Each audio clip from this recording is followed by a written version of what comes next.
President Uhuru Kenyatta yesterday steered clear of the controversial push to have constitutional changes before 2022, instead making National Cohesion and Reconciliation the key highlights of his State of the Nation address.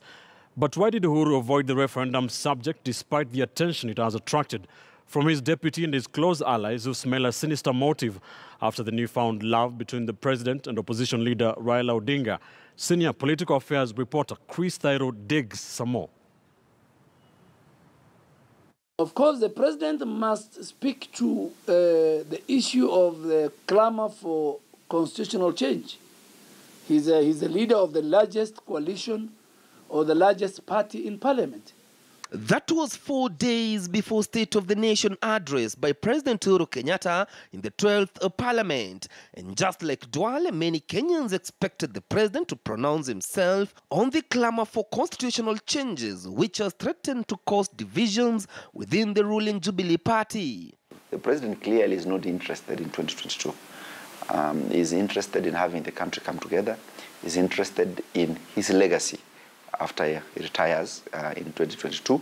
So therefore discussing issues referendum, which already seems to cause a divide within the larger political arena, would be actually antagonizing the same agenda that he wants to achieve. The deputy president is already on record being against any push to have a referendum, a stand that contradicts that of opposition leader Raila Odinga, who already has a secret deal with President Uhuru Kenyatta. We don't know exactly whether it was part of the issue that they discussed and agreed with Raila Odinga. If he commented on the referendum, he will have been jumping the gun because we are not yet there.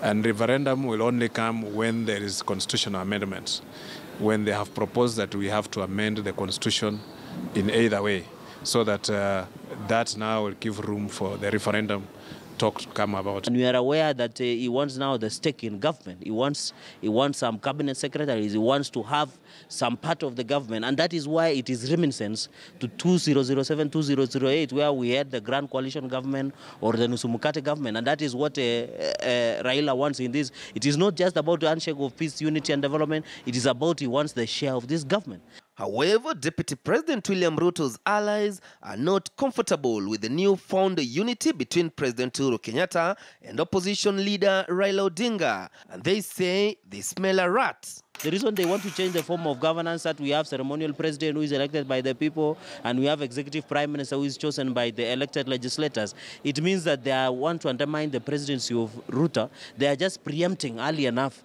because they have realized they can't stop Ruto from becoming the president. So now they want to now see how they can water down the powers of presidency. I believe that any changes that we are going to make, it will benefit all Kenyans, including the deputy president and his team, because we realize that we are not going to go to another election and then come out divided the way we were in 2017.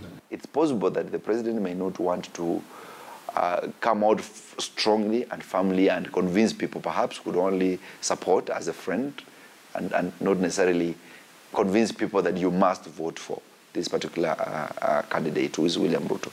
So the friendship, yes, has its own space, but politics is a different ballgame. It's not about friendship, it's about interest. Already there is a 14-member committee that will be tasked with coming up with recommendations on whether there is need for constitutional changes before the 2022 general election, as well as how to ensure there is inclusivity in the country even after any hotly contested presidential polls.